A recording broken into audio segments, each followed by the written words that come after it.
Mis amados, quiero que en esta noche, a partir del texto de Habacuc, capítulo 3, versículo 17, que es uno de los textos que voy a tomar hoy, que dice: aunque la higuera no florezca, ni en las vides haya frutos, aunque falte el producto del olivo y los labrados no den mantenimiento, aunque las ovejas sean quitadas de la majada y no haya vacas en los corrales, con todo yo me alegraré en el Señor, me gozaré en el Dios de mi salvación. El Señor es mi fortaleza, Él me da pies como de ciervas y me hace caminar por las alturas. Quiero trabajar a partir de este texto y a partir de otros textos que utilizaré, un concepto que es muy relevante en este momento, que nos dice la teología en tiempos del COVID-19, que nos dice la teología en tiempos de cuarentena. Y quiero arriesgarme a plantear esto, y yo sé que el concepto de teología para muchas personas suena muy odioso, y sé que a muchos la ven como de reojo y diciendo eso es un peligro, pero quiero decirle que es más peligroso que nosotros hablemos de teología sin siquiera tener en cuenta qué es sus métodos, sus caminos, sus instrumentos. ¿Por qué razón? Porque cuando usted y yo le decimos a una persona en nuestra iglesia o en este momento en nuestra casa, al vecino, confiemos en Dios porque arriba de Dios no vive nadie, ahí usted ya está haciendo teología. Ahí usted ya está expresando una enseñanza que viene desde la perspectiva divina. Y cuidado, si eso es así, imagínese a cuánto más cuando yo me atrevo a proponer un discurso, digamos, frente a una congregación o frente a unas personas que me están escuchando. ¿No cree que lo más sabio es que nosotros, por lo menos, tuviésemos en cuenta ese concepto de teología? Pero, por un lado, eso, nosotros como iglesia tenemos que plantearnos ese concepto de que la teología no está tan distante de nosotros, que la utilizamos permanentemente, que esos conceptos que usted esboza cuando predica, cuando canta, las alabanzas que trabajamos ahora más temprano, eso es un mensaje teológico. Pero ¿qué clase de mensaje es y si realmente será una teología adecuada o no? Pero por otro lado está el discurso teológico que se brinda en la academia, que es obviamente muy bonito, muy elaborado, muy profundo, pero hay como una división entre esos dos aspectos: el concepto o el discurso teológico que se maneja en la academia y el discurso teológico que se maneja en la iglesia, y parece que estuvieran divorciados los dos. A mí me encanta la teología, gracias al Señor, me gusta, pero yo estoy firmemente comprometido en que esos dos discursos de ninguna manera pueden seguir divorciados, sino que tiene que haber un matrimonio, una fusión entre ellos dos, entre el discurso teológico académico y el discurso teológico eclesiológico, es decir, el que se propone en las iglesias.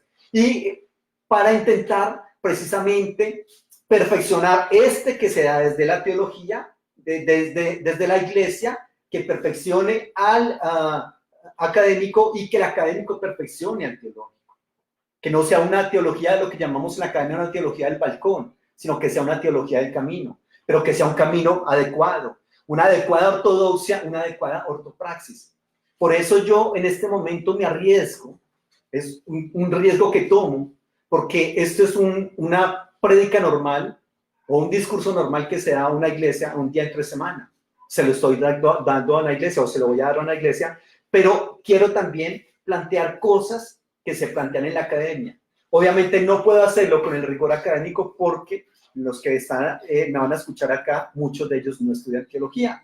Pero por otro lado, no puedo tampoco sacrificar tantos conceptos que se plantean allá con el concepto de que no, es que la gente de la iglesia poco entiende esos conceptos, no, eso no se lo digamos a ellos, no, yo reitero, estoy firmemente comprometido con que esos dos discursos deben acercarse el uno al otro. Así es de que yo le pido por favor al teólogo de academia sea un poco laxo en este momento a la hora de evaluar este discurso, y por el otro lado al cristiano de base que eleve un poco su pensamiento, su entendimiento, y vamos a fusionar este asunto. ¿Por qué?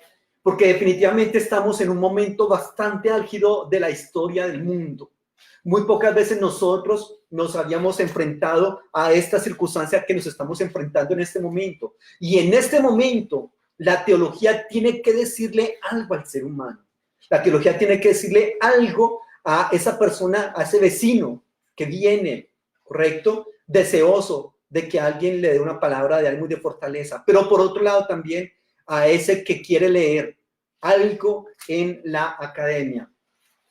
Y un primer aspecto que la teología tiene para explicarle o para responderle al ser humano, quiero basarme en 4 aspectos hoy, y no porque no haya más, es por el tiempo, porque infortunadamente es bastante denso, pero quiero en primer lugar tratar esta famosa pregunta que nos hacen a nosotros: ¿dónde está Dios en este momento?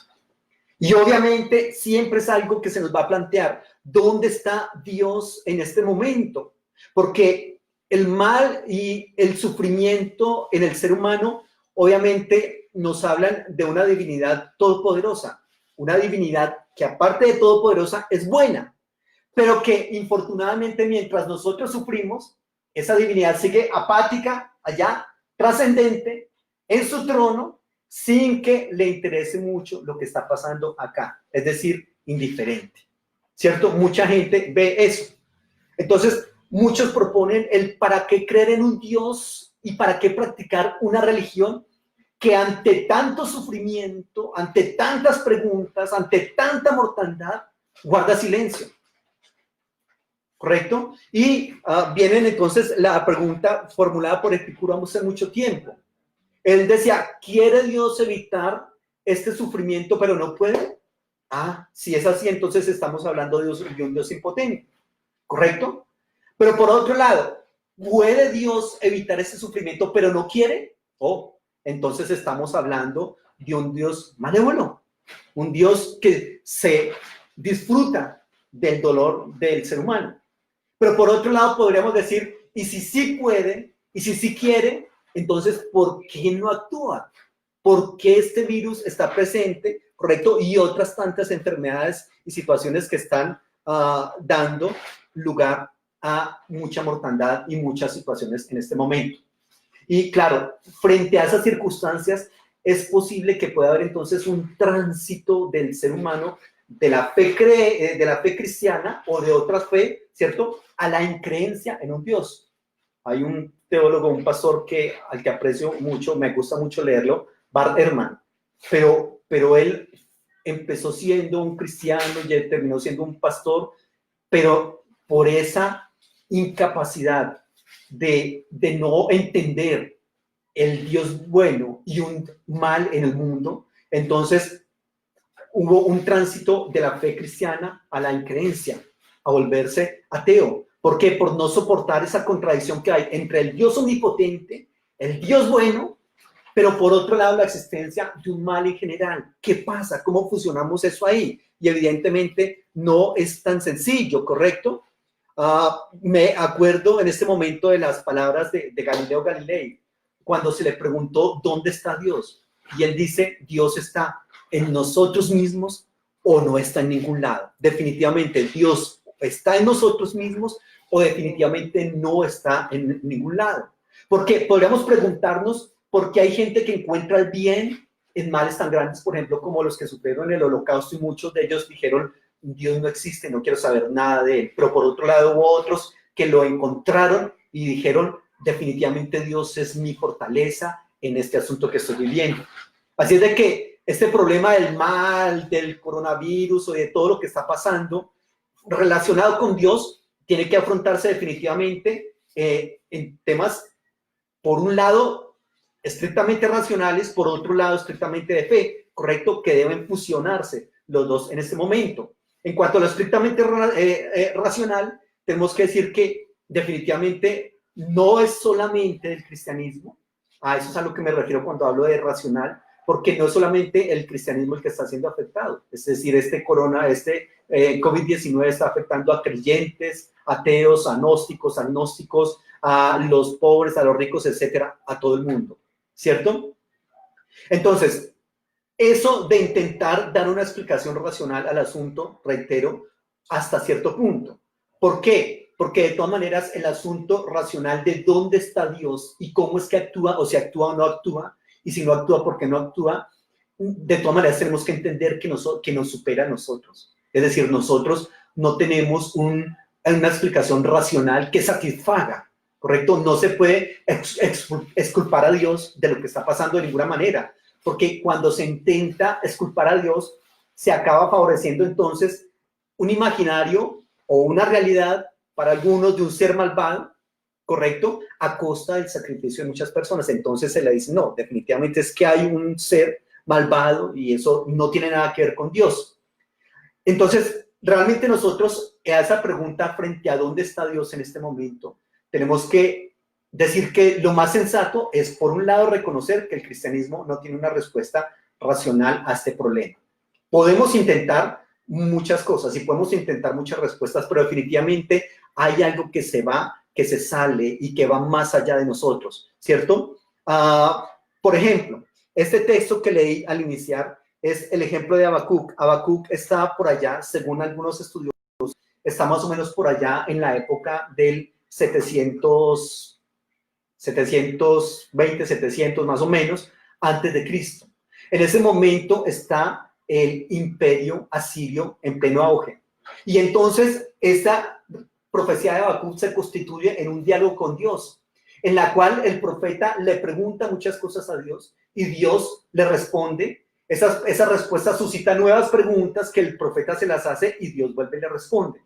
Y aquí, en uno de estos aspectos, en el capítulo 1, entonces Habacuc le dice, Señor, eres muy limpio de ojos y no puedes ver lo que está pasando. Mira cómo este imperio que se está levantando es un imperio que se levanta sobre el pillaje, sobre el asesinato, sobre el terror, sobre la muerte, sobre una cantidad de situaciones, Señor, y tú no ves las cosas. La respuesta del Señor a Habacuc es, un momento, yo sí estoy viendo. Yo estoy viendo, ¿y sabe qué le digo a Habacuc? No solamente estoy viendo, voy a actuar. Y Habacuc se pone feliz y dice, ¿cómo así? ¿Vas a actuar espectacular? ¿Y cómo vas a hacer? Yo voy a levantar otro imperio que los va a venir y los va a destruir a ellos. Uy, impresionante. Pero resulta que ese otro imperio que iba a levantar es el imperio que conocemos como el imperio neobabilónico, que se levanta más o menos entre el 612 hasta el 538. Entonces Habacuc dice en ese momento, pero un momento, lo que pasa es que los del imperio babilónico son mucho más sanguinarios que estos. Son mucho más ladrones, son mucho más pillos, son mucho más crueles y más esclavistas que estos otros. Y el Señor le dice, tranquilo, porque de todas maneras yo a ellos también los voy a destruir. ¿Correcto?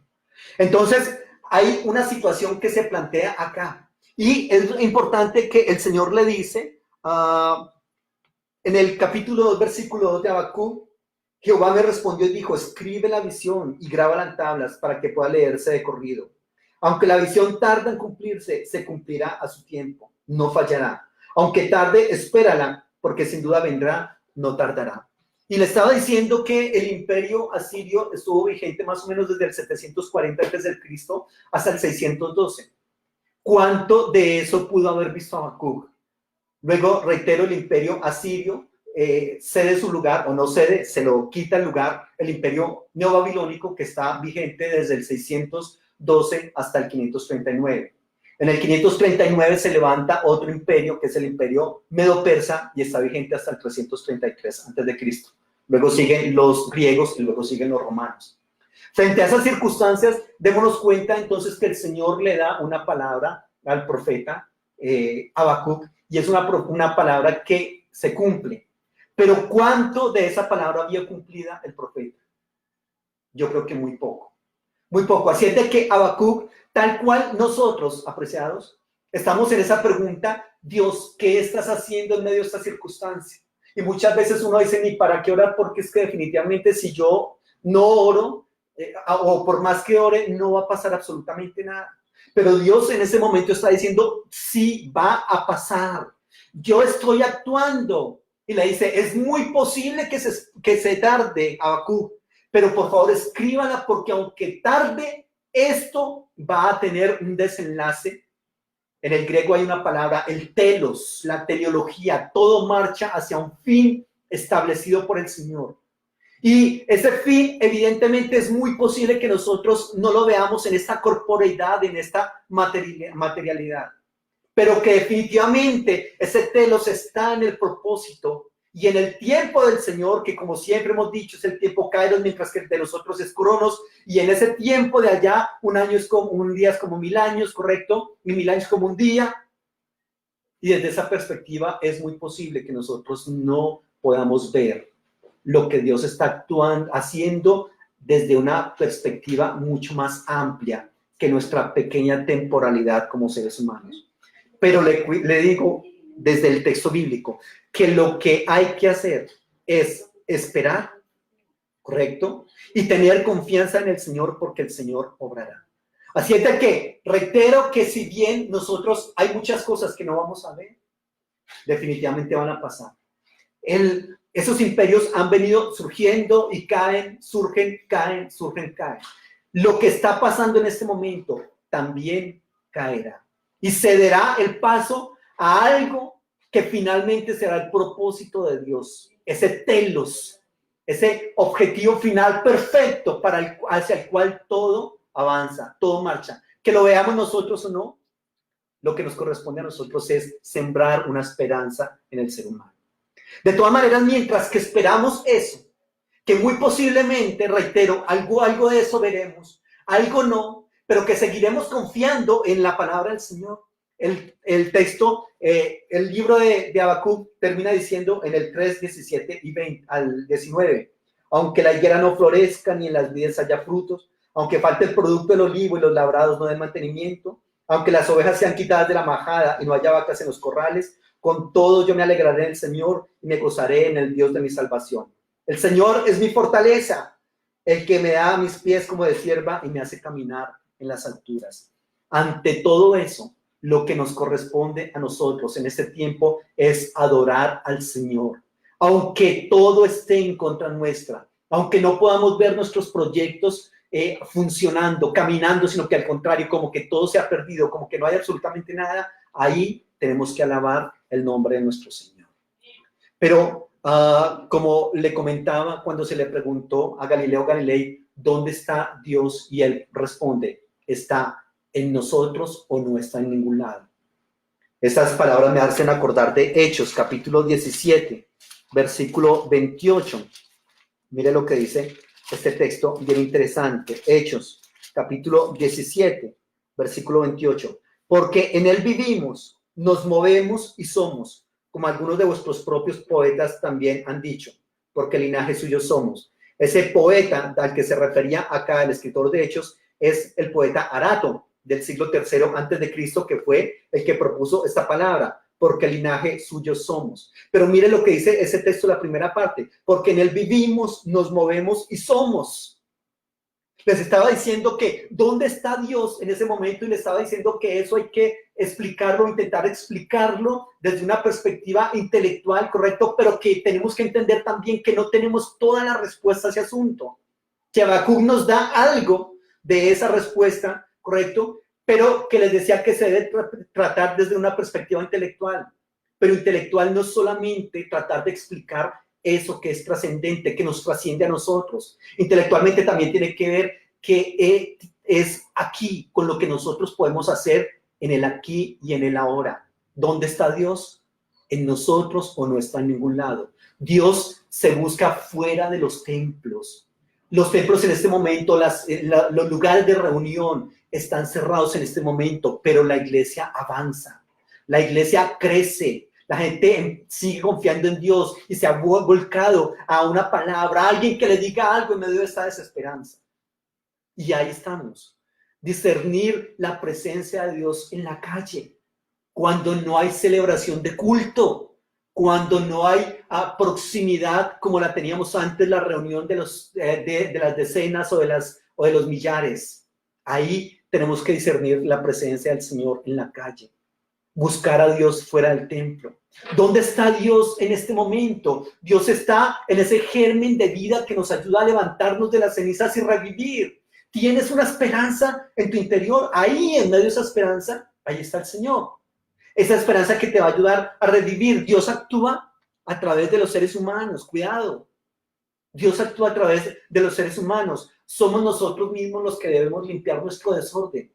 El ser que yo más amo es mi hija y sin embargo yo a ella en un momento dado tengo que decirle, tú causaste eso y tienes que afrontar las consecuencias. Mira a ver cómo lo solucionas, porque yo no puedo ir corriendo a tratar de apagarle todos los incendios de la vida de ella, porque entonces, ¿cómo se defiende ella? ¿Cómo aprende a lidiar? ¿Cómo aprende a tomar consecuencias de sus actos? Esta situación, ¿hasta dónde es responsabilidad de nosotros? ¿O acaso vamos a pensar que es responsabilidad de Dios y que por lo tanto es Dios el que tiene que venir a limpiar nuestro desorden? Me parece que no es correcto. ¿Dónde está Dios en este momento? En la investigación seria, en la investigación provida de los científicos que están trabajando en este momento por encontrar una cura.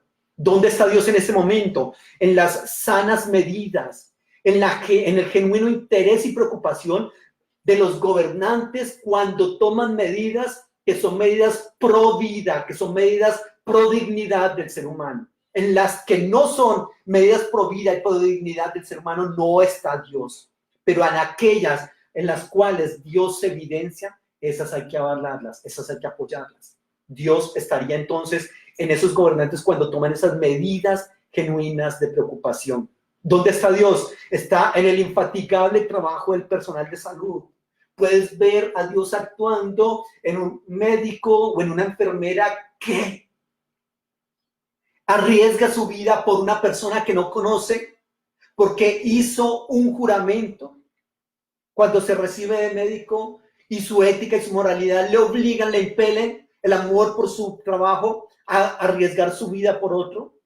Ahí está Dios. Eso es una muestra grande del amor divino. No hay más amor que este, no hay un amor más grande que este, que alguien dé su vida por sus amigos. Y eso es lo que están haciendo. ¿Dónde está Dios? En la conducta solidaria de los ciudadanos. ¿Cuánto has repartido tú de lo que tenías para ti en este momento? Y eso es lo que lo repartiste. En esta iglesia estamos repartiendo mercado y repartiendo dinero cuando se necesita a la gente en la medida en que podemos hacerlo. Sin competir con nadie, sencillamente consideramos que es algo que tenemos que hacer. Y ver esa sonrisa en esa persona, ver esas lágrimas de agradecimiento, ver cómo la persona que lo recibe dice estaba aguantando hambre. Ahí está Dios actuando en el ser humano. No es un Dios trascendente e indiferente como se ha propuesto, sino que es un Dios inmanente, un Dios que está ahí, actuando, reitero, a través del ser humano. ¿Dónde está Dios? En el que mantiene viva una confianza. Así es de que, cuidado, todo servicio, todo conocimiento que propenda por el bien, por la dignidad, por la ayuda, por la dignidad del ser humano, ahí está Dios. Y no vaya a decir, pero un momento, es que ni siquiera es cristiano. ¿Y quién le dijo a usted que necesita ser cristiano para que Dios se manifieste a través de él? Para que Dios lo utilice. Dios afortunadamente no tiene esas limitaciones que nosotros tenemos en ese aspecto. Entonces, una primera pregunta y una posible orientación de la teología en este momento de COVID-19 para el ser humano es, ¿dónde está Dios en este momento? En segundo lugar, otro aspecto o concepto que la teología le puede plantear al ser humano en tiempos de COVID-19 es que debemos cambiar ciertas teologías. Y dale con el asunto de la teología. Podría decir alguien que tenga la teología como enemiga. Pero reitero, usted tiene unas creencias en las cuales ha fundamentado su vida, en las cuales ha fundamentado su iglesia, y si usted tiene la fortuna de ser un líder espiritual de muchas personas, usted está proponiendo una teología. Recordemos que ese concepto de teología es el análisis de la revelación de Dios al ser humano y su aplicación, su interpretación en tiempos como este que estamos teniendo lugar precisamente. Y esa teología tiene unos métodos, tiene unos instrumentos, unos caminos. Yo no puedo hacerla de cualquier manera. Sin embargo, me arriesgo a hacerla de cualquier manera.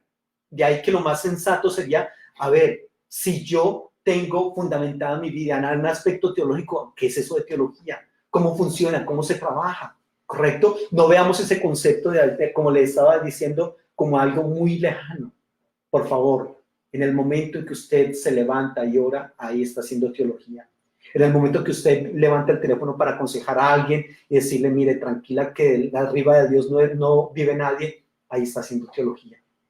Desde esa perspectiva, entonces, este COVID-19 me indica desde la teología que es muy posible que debamos cambiar ciertas teologías que hasta el momento habíamos practicado. Segunda carta de Pablo a Timoteo, en el capítulo 4, versículo 3, recuerdo mucho que dice que en los posteriores tiempos se levantarán maestros conforme a sus propias concupiscencias. Y qué lamentable, no quiero ser un maestro conforme a mi propia concupiscencia. Yo quiero que mi mensaje esté basado en este texto bíblico bien interpretado, con una adecuada exégesis, con una adecuada hermenéutica. Pero es importante que nosotros nos preguntamos qué debo cambiar de aquella teología en la cual he fundamentado mi vida y en la cual he fundamentado la vida de otras personas.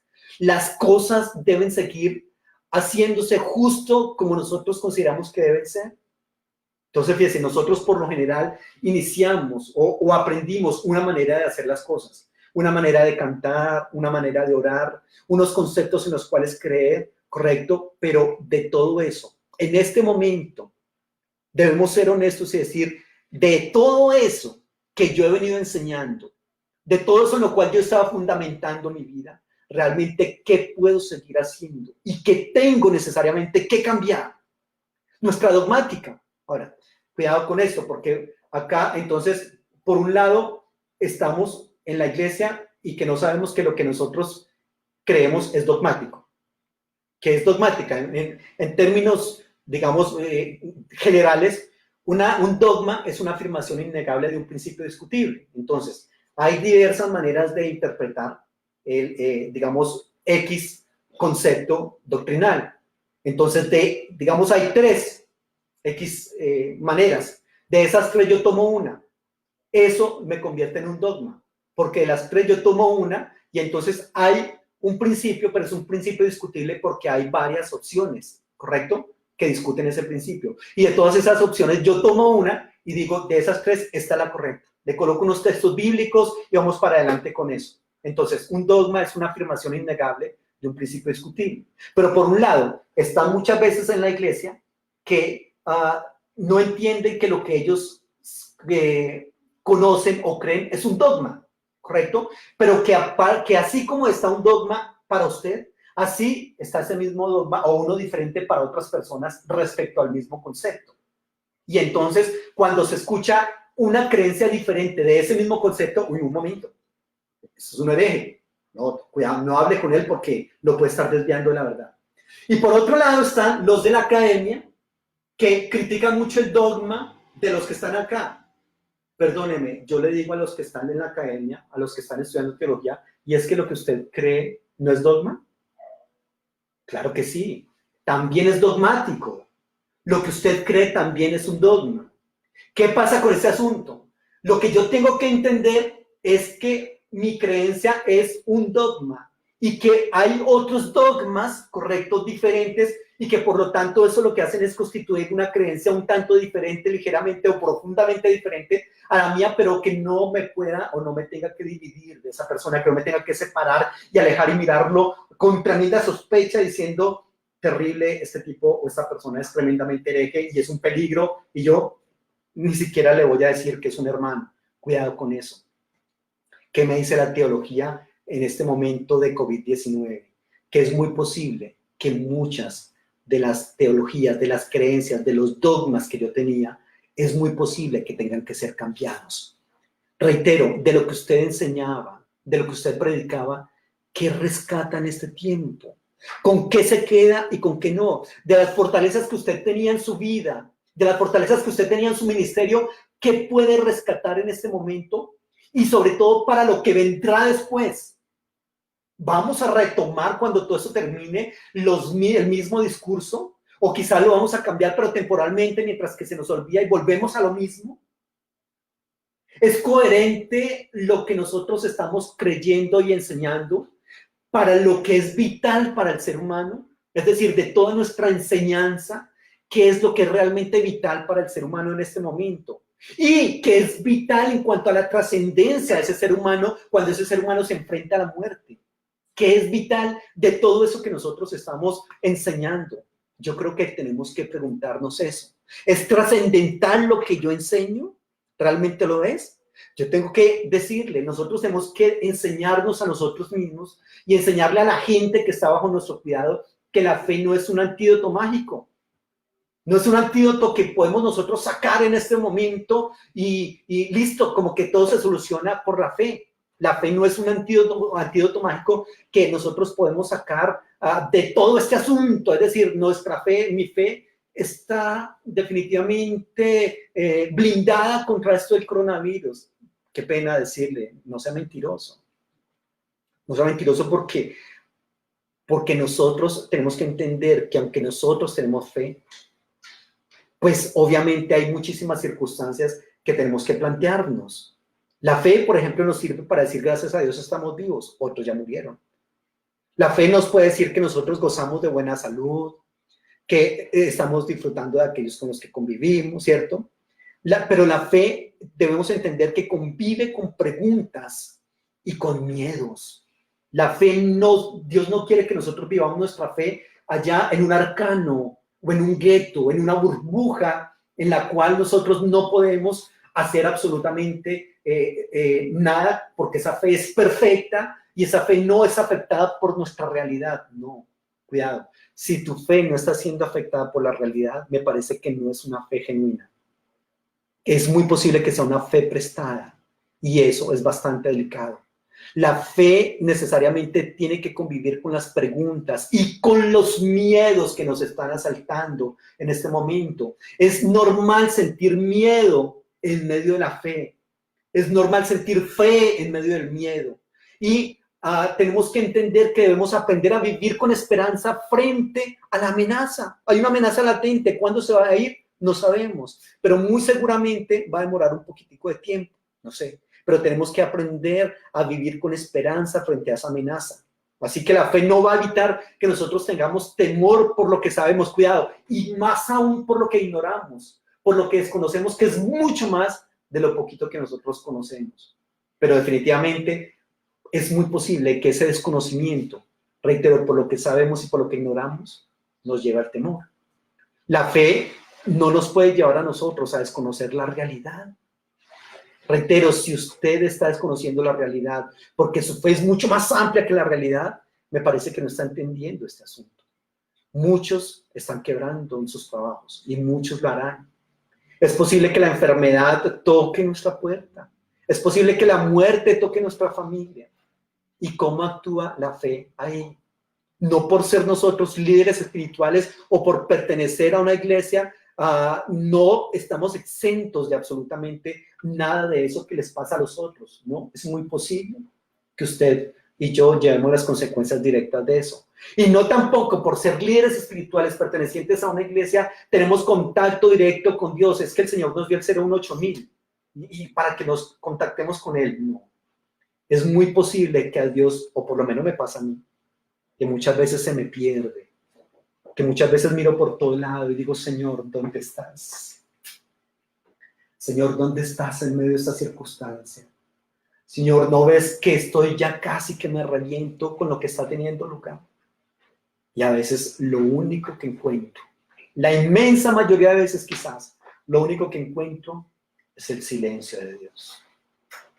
La fe, la teología me tienen que orientar, me tienen que mostrar, enseñar algo al respecto. La fe me tiene que decir, y mi doctrina, mi enseñanza, que el coronavirus no es un castigo de Dios, por favor. Es increíble cuando uno escucha a muchas personas diciendo, es que eso es castigo de Dios para que nos volvamos a Dios. Perdón. Si el Dios al cual yo le sirvo tiene que castigar de esta manera al ser humano, para que el ser humano se vuelva a él, me vuelve en este momento ateo. Y lo digo con tranquilidad y con certeza porque estoy seguro que esto no es ningún castigo de Dios. Por eso reitero, esto lo provocamos nosotros los seres humanos y nosotros tenemos que mirar cómo lidiamos con eso. Así como cuando el hijo, usted le ha dicho no lo haga, cuidado, porque si le pasa, como el niño pequeño que intenta meter el dedito allá en el toma de corriente, usted le dice no lo haga, le va a coger la corriente y él vuelve hasta cuando mete y dice, uy sí, aquí está peligroso ese asunto. Cuidado. Nosotros no desconocemos la ira, porque la ira se convierte en el destino escatológico de Dios, es decir, la ira va a ser aquello que va a conducir el juicio divino de Dios en la escatología, en los últimos tiempos. Pero esto que está pasando no es parte del juicio de Dios. Esto que está pasando es parte de su amor, que se ve en su provisión, en su consolación al otro, que se ve cuando Dios te toma en sus brazos y te dice, no temas, yo te ayudo. Nuestra teología obedece a una pastoral del miedo, del terror. Habría que mirarnos, habría que preguntarnos hasta el momento cómo ha sido su teología. ¿Está mostrando a un Dios listo con el látigo a castigar al otro? ¿Correcto? Reitero, no estoy desconociendo la ira y el juicio venidero, pero pensar que el coronavirus es juicio de Dios, creo que la teología te está diciendo en este momento que debes reevaluar tu teología, que hay cosas que tienen que cambiar al respecto. De pronto nuestra teología puede ser una teología del miedo porque la gente aterrada obedece y obedece mucho más fácil, ¿cierto? Entonces tengamos cuidado con esto. Por otro lado, quizás es posible que la teología nos está diciendo en este momento que debemos replantearnos la manera en que ministramos nosotros a nuestros fieles. Ahí tendríamos que decir qué lugar ocupa la tecnología, ¿cierto? Mire, estoy utilizando la tecnología para llegar hasta su casa y para dar esta enseñanza. Por otro lado, tendremos que enseñarnos a nosotros mismos y a la gente a desdramatizar la muerte. Es decir, no ver esa muerte como algo tan grave, algo tan complicado en medio de tanta muerte. La muerte mía, la muerte del otro. Darle la bienvenida como Francisco de Asís le dio la bienvenida a la muerte cuando le llegó, le dijo, bienvenida seas, hermana mía. Tenemos que entender que la muerte no tiene la última palabra sobre nosotros. ¿Hasta qué punto entonces estoy dispuesto a desdramatizar esa muerte, a que ya no sea tan trascendental como a nosotros nos ha parecido? Eso es parte también de la teología que muy posiblemente debemos cambiar en este momento. ¿Hasta qué punto sería otro aspecto para considerar desde la teología? ¿Hasta qué punto estoy dispuesto a asistir espiritualmente a un contagiado moribundo, del cual me llamaron y me dijeron, está muriendo, por favor venga y ore por él? ¿Daremos vida a otros con nuestra muerte si llegase al caso a morir, a tener que morir nosotros por esa situación? O decimos, no, yo le oro desde acá por teléfono, hermano, para eso está la tecnología. Entonces, ¿qué te dice la teología ahí en esos aspectos? Es importante. Entonces, en primer lugar, ¿qué le dice la teología? ¿Qué te dicen esas creencias? ¿Qué te dice ese análisis de la revelación de Dios al ser humano?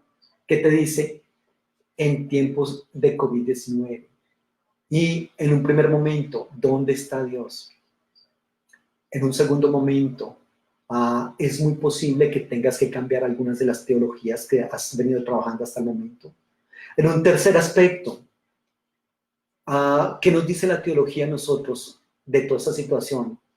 ¿Saldremos mejores seres humanos? ¿Saldremos más cívicos, más solidarios? ¿O olvidaremos rápido todo esto y volveremos a lo que estaba planteando? Esta situación del COVID-19 realmente despierta nuestra humanidad, despierta todo eso o definitivamente no lo hará. Job 23:10 nos dice que después de todas estas circunstancias el Señor me probará y saldré como oro, decía Job. Quizás podemos nosotros decir eso, que toda esta situación nos ha enseñado tantas cosas que luego cuando el Señor me pruebe, yo podré salir como oro, es decir, saldré bien librado de toda esta situación.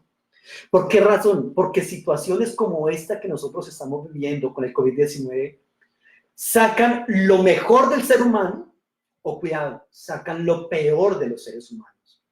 Por un lado, usted se puede dar cuenta de tanta solidaridad que tenía guardada en sí mismo y que dice, esto es espectacular, yo no sabía. Afortunadamente, reitero, en esta iglesia, siempre nos hemos caracterizado por dar, por ayudar al otro. Y este momento ha sido también un momento en el cual se le dijo a la gente, no diezmos. Lo que vamos a hacer es, con esa plata de diezmos, vamos a comprar mercados y vamos a darle de comer a la gente. Al que no tiene, y si usted quiere o no sabe, o sabe, entonces por favor traiga a este lugar los mercados y los repartimos entre todos, o si conoce, repártalos directamente a esa persona. Solidaridad de parte de algunos, pero por otro lado, indiferencia y avaricia de parte de otros.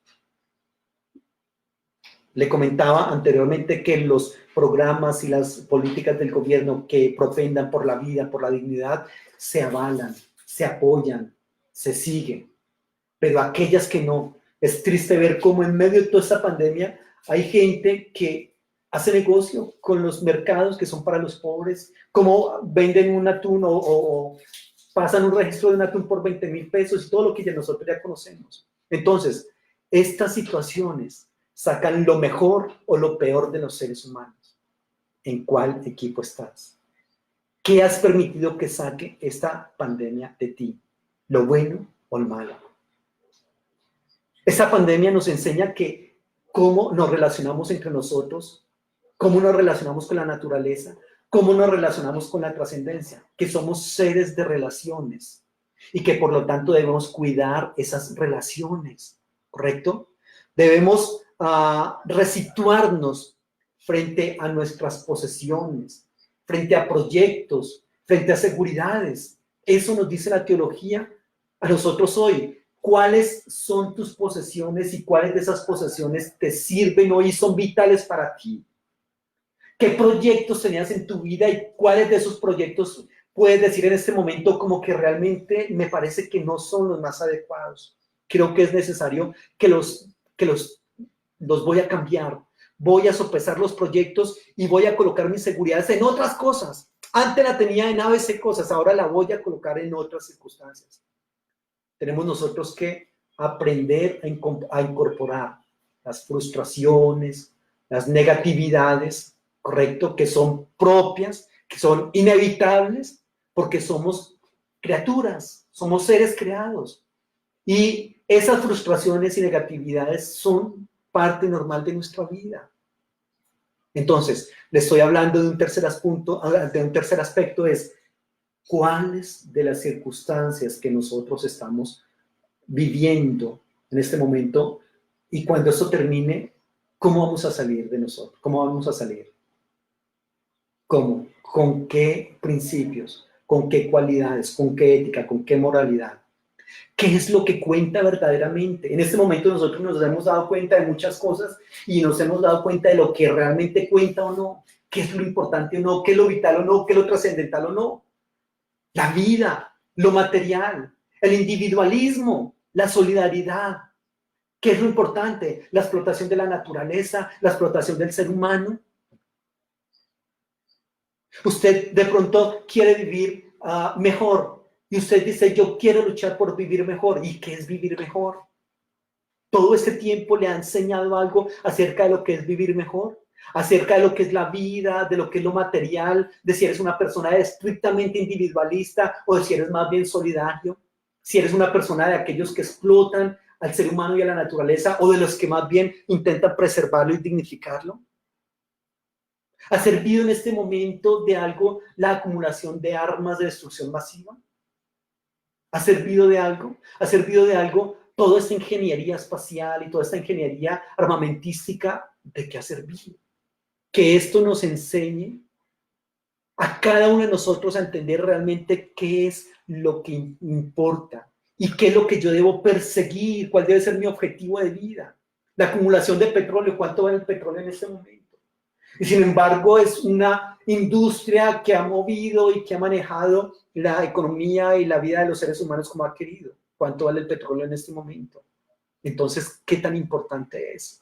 ¿Qué es lo importante? ¿Qué es lo vital? ¿Qué es lo urgente? ¿Qué es lo trascendental? ¿Debemos continuar nosotros con nuestro estilo de vida consumista? Eso nos lo dice la teología. Si debemos continuar con eso o no. Seguiremos acumulando riquezas ilimitadas a costa de millones que se están empobreciendo y que se están volviendo miserables permanentemente. Seguiré siendo esclavo de una empresa, seguiré siendo esclavo de un trabajo, o definitivamente este COVID-19 sacará cosas que yo no sabía que estaban ahí y que no me había enterado de lo importante que eran y que ahora me doy cuenta de que le estaba dando importancia a cosas que realmente no la tenían, pero que ahora necesito reevaluar esos proyectos, reevaluar esos objetivos de vida. Lo que sí es cierto es que nosotros debemos decir con Albert Einstein, curiosamente decía, la visión de mundo que creó la crisis, cuidado con esto, la visión de mundo que creó la crisis no puede ser la misma que nos saque de la crisis. Hay una crisis. ¿Y qué fue lo que nos llevó a nosotros a esta crisis? ¿Qué nos trajo hasta acá? No puede ser esa misma visión la que nos saque de la crisis, tiene que revertir ese proceso. Tenemos forzosamente que cambiar esas situaciones. Entonces, para mí y para ti, todo va a ser como antes, con la misma lógica consumista, con la misma lógica especulativa, incluso con más furia, porque de pronto puede decir a alguien, bueno, muchachos, perdí unos cuantos millones en esta cuarentena, entonces de ahora en adelante vamos con más furia a practicar ese neocapitalismo para que necesito recuperar lo que perdí. O sencillamente esto nos va a servir este freno en seco, nos va a servir para decir, creo que estaba yendo por el camino equivocado. Creo que no es adecuado lo que estaba haciendo. Recordemos algunos aspectos prácticos en esta parte. Nosotros somos seres de relación. Nosotros no podemos ser islas sueltas. Debemos tender puentes por todos lados y tenemos que entender que hay una responsabilidad colectiva. Todos dependemos los unos de los otros. Yo soy yo a través de ti.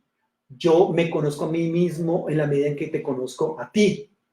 ¿Se acuerda el concepto de Ubuntu para los africanos? Yo soy a través de ti. El individualismo es el alma del capitalismo, pero ese individualismo capitalista es falso, es inhumano. Este virus nos lo enseña bien. Mi salud depende de la salud del otro. ¿Se ha dado cuenta usted? Mi salud depende de la salud del otro. Nosotros somos mutuamente dependientes los unos de los otros. Eso es solidaridad. Yo existo si él existe. Él existe si yo existo. Cuidado, nosotros somos seres de cuidado desde nuestra concepción a lo largo de nuestra vida, y sin cuidado nosotros no podemos vivir. Por eso entonces yo tengo que cuidarme a mí, cuidar al otro, cuidar la naturaleza, cuidarla de terremotos, de inundaciones, de sequías, que infortunadamente nosotros en gran medida lo hemos causado.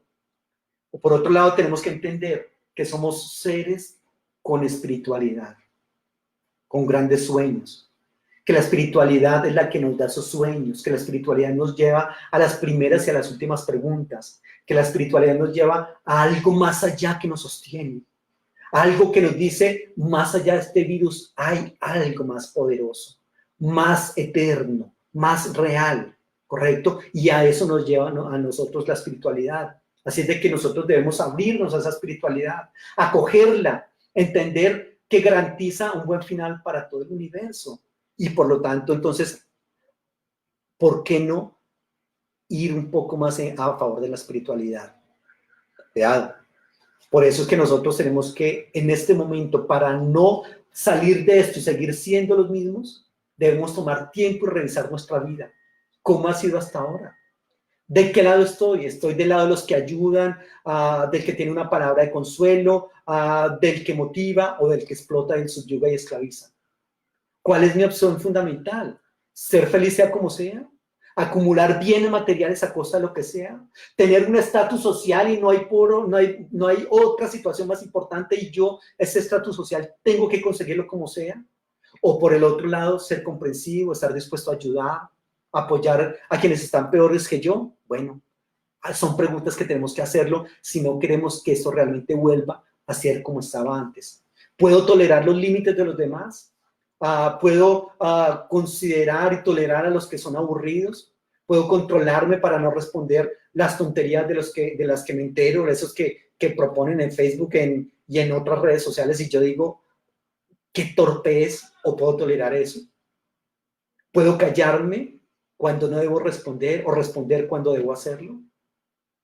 ¿Puedo realmente perdonar y pasar una página para no terminar siendo rehén de resentimientos?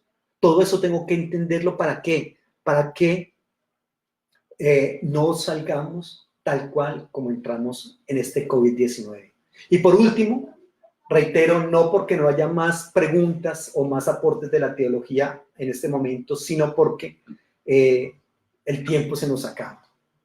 Por último, tenemos que decir que la teología nos dice que nosotros nos creemos invencibles, pero que realmente somos muy frágiles, y que nos creíamos muy sabios, pero que realmente somos muy, muy ignorantes. Permítame, le leo el Salmo 39, versículo 4. Es un texto muy interesante. Salmo 39, versículo 4. Hazme saber, Señor, mi fin, y cuánta sea la medida de mis días. Sepa yo cuán frágil soy. Nos creíamos muy fuertes, nos creíamos muy poderosos, nos creíamos invencibles, imparables. Teníamos proyectos de cómo íbamos a hacer crecer la economía, nos creíamos los amos del mundo. Y efectivamente estamos explotando, subyugando, enseñoreando la tierra, sojuzgándola. Pero este virus nos da cuenta de que somos realmente muy, muy frágiles. De que, mire, estamos detenidos en este momento. Y de que desconocemos muchísimo, mucho. Tengamos en cuenta que este virus, si bien ha matado unos cuantos miles de personas, esto es solamente una pequeña punta del iceberg en cuanto a la muerte de las personas. Porque tengamos en cuenta que si bien en Colombia o en el mundo han, reitero, muerto unas cuantas personas, hoy, diariamente, permítame le digo algunas estadísticas. Diariamente en el mundo se mata más de 120,000 niños al día. ¿En qué sentido? En los abortos. Hay más o menos unos 80 abortos cada minuto. Cada minuto. Yo sé que hay grupos que están trabajando a favor del aborto y diciendo no son seres humanos, no han nacido, en fin, pero la verdad es que el aborto no está bien. 120,000 niños cada día son abortados en el mundo. En el mundo, hoy, en el mundo, ¿sabes cuántas personas murieron de problemas del corazón? Aproximadamente 50,000 personas hoy en el mundo murieron de problemas del corazón. ¿Sabes cuántos murieron de cáncer hoy en el mundo? Más o menos unos 25,000 personas en el mundo murieron hoy de cáncer. ¿Sabe cuántos niños murieron? Porque por lo general son niños. Los que mueren de hambre en el mundo hoy murieron 8,000 niños de hambre en el mundo. ¿Sabe cuántos murieron hoy por aspectos como la guerra en el mundo? Murieron más o menos 2,000 personas. Murieron en el mundo por la guerra. Y murieron más o menos unas 1,200 personas de sobredosis de droga. Y murieron más o menos unas 2,000 personas porque se suicidaron. Fíjense, ¿cuántos murieron hoy por COVID-19? Este COVID-19, si bien nos tiene en cuarentena, obviamente nosotros no podemos darnos el lujo de adicionarle a toda esta cantidad de muertes que hay. Solamente le dije algunas. Por malaria mueren más o menos 1,500 personas diarias. Y el COVID está lejos de esas cifras. Pero no significa entonces que nos demos el lujo de colocar un renglón más a la mortandad. No, tenemos que ser cuidadosos. Porque este COVID-19, la teología nos dice que nos ha mostrado que somos muy frágiles, que somos muy vulnerables, que no somos súper poderosos como nos creíamos. Y que somos muy ignorantes porque si bien seguimos matando a nuestros niños en el vientre, ¿qué sabiduría hay ahí? Porque si bien los médicos nos dicen que debemos cuidarnos y que no debemos esforzar nuestro corazón y que no debemos consumir ciertos alimentos porque nos van a matar y aún siguen muriendo 50,000 personas hoy del corazón. Que no somos tan sabios porque no hemos podido encontrar la cura del cáncer o si la encontramos, eso está vetado. Que nos creemos muy brillantes y muy inteligentes, pero sin embargo hoy murieron 8,000 niños de hambre. Cuando este planeta sí produce la cantidad de alimento que se necesita para alimentar a todo el mundo. Pero se queman en Occidente montañas de alimentos para mantener los precios elevados. ¿Qué tan fuertes somos? ¿Qué tan sabios somos? La teología nos hace ver aspectos como eso. Hay mucho para decirle. Y usted y yo somos los encargados de llevar esos mensajes. Entonces, 4 aspectos que le dice la teología hoy al mundo en tiempos de COVID-19. Primero, ¿dónde está Dios? Y la teología intenta responder algo de lo que le dije. Segundo, ¿se acuerda cuáles fueron los aspectos que le mencioné? Tenemos que tener muy en cuenta todos esos asuntos. Debemos cambiar algunos aspectos de nuestra teología. En tercer lugar, vamos a salir igual que como entramos a este COVID-19. En cuarto lugar, no somos tan superpoderosos ni tan brillantes como pensábamos que eran. Somos más bien frágiles e ignorantes. Que el Señor nos ayude, mis amados hermanos, a llevar adelante esta cuarentena con sabiduría y que podamos pasar al otro lado, ya siendo personas diferentes, aprendiendo muchas lecciones a partir de todo esto.